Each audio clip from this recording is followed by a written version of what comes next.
This is the world as Paul Rudd sees it. Today, I am shooting Adox color mission, and I'm using it to shoot the world of macro photography.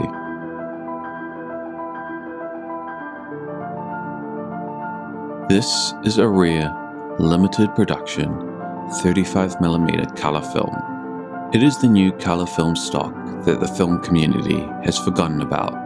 Made by Adox, the world's first photographic film company. The company, like many German photographic film producers, has had many iterations over its history due to the turbulent nature of the last century in Europe. With the latest iterations starting in 2003, after the collapse of the Soviet Union and the Iron Curtain. With Harman Phoenix's marketing flair, it is forgotten that other companies are trying to enter the market to compete with Kodak, as Fuji has seemed to take a bow in that regards.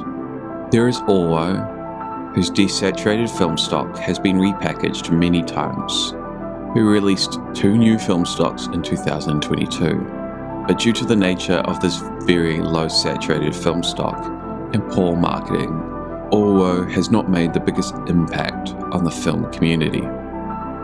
The other film stock that was released in 2022 was Adox Color Mission, a small run designed to fund the development of a new color film stock. This is incredibly hard to get hold of. This was designed to make funds for Adox so they could work for 4 years to invest and develop a new color film stock that they could then bring to the market permanently. Third, I think out of all the new color film stocks out there, this is the closest by far to being a reliable color negative, and whilst maybe not professional grade like portrait, I believe this stock can be considered a high quality consumer level film of decent quality, which you could use professionally if you wanted to. I was thinking what I wanted to shoot with this film stock. I wanted something that really showed color, especially with the name given, Color Mission. But I didn't want to take photos of the same spots again around my city. Then, looking at my project list, I had already planned to shoot some macro photography in September as spring settled in, so I decided to combine the projects. Brightly coloured flowers and insects, foliage and trees were perfect subject matter to test a film called Color Mission to see how well it treated colour. Now, I've mucked around with a little bit of macro in the past, with an extension tube in between my Canon F1 and my 50mm lens, and a little bit on my Mamiya C220 with its bellows. But I was really hoping that I would improve upon those photos.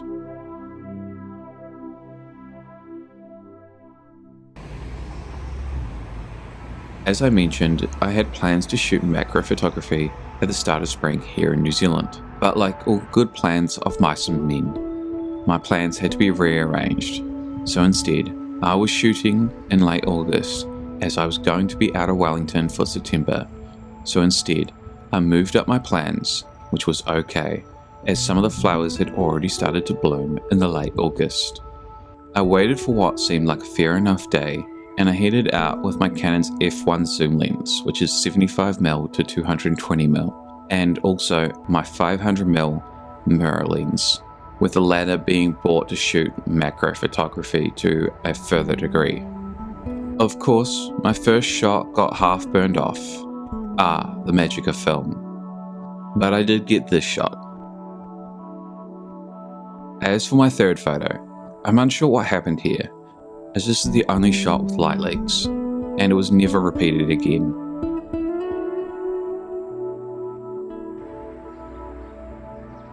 The hardest thing I found on the day was metering, because my internal light meter was displaying low shutter readings of as low as 1/30th, and sometimes even lower than that. It may have looked sunny in the video, and it was, but it wasn't a proper bright sunny day, so my eyes were deceived, but my meter was not. Shooting at such lower shutter speeds was also a challenge, as the movements of the flowers are more massive when you go into the macro world. Everything is relative. If you look at a flower from afar, it's barely moving. But if you go down close to it, the movements are a lot more impactful.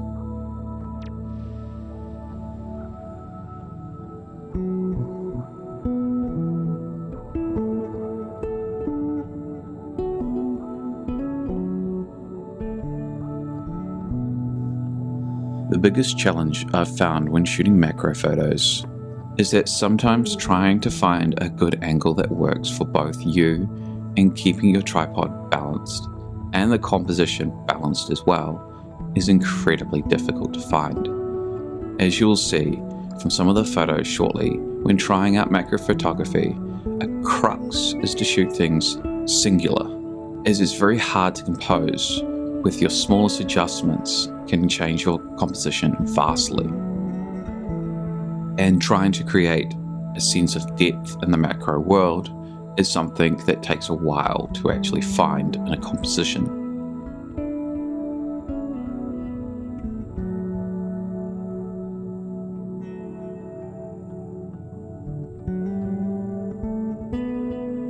There was times where I would have to readjust and readjust to try get a composition I liked, something interesting.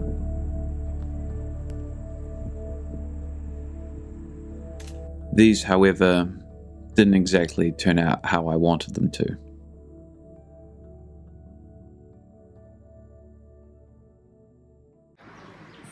So that was the end of day one of this roll of colour mission. A few days later, I was back at the Botanic Gardens. I still had about half the roll left. It was a clearer day than the first, as well as a brighter day as well.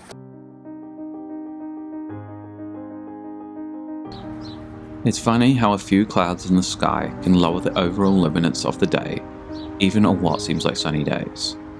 But today was properly bright.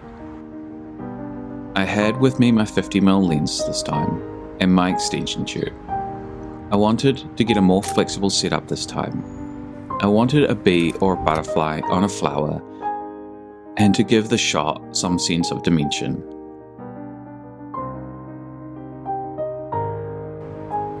With this setup, I can quickly and easily follow the bee or butterfly and get a photo that I'm actually looking for, that has a sense of dimension and is more than just a top-down view. Whilst I didn't know it at the time, and it did not feel like this was actually the better approach for me, for what I was looking for. Shooting with a telephoto can give a very flattened image, but with an extension tube, you can get close to your subject and more easily keep up with those little pollinators as they whiz through the flower bed. One lesson I learned was that this film, whilst colourful and decent as a colour negative, is a little too slow for this kind of photography. To give yourself faster shutter speeds and a less shallow depth of field, I would recommend a higher speed film like 400 ISO or even 800, just so that you can really get a more stable image. Up close, the smallest movements is magnified immensely. And there it is, the image that I was looking for. Depth, detail, and colour. Now, what would I say about this film stock? It might pay if you happen to get a hold of this roll to shoot it at ISO 50 instead of 100. I found some of my photos needed more light. Colour mission is stunning when shot right, and the film community was robbed when this did not get a proper release. We can only hope that Adox does eventually release a new batch of this film stock, as the film community will only thrive if there is more than one player in the game. Otherwise, we're just living on borrowed time, a moment, an era that will soon come to fade. Anyway, as always, it's been real, guys.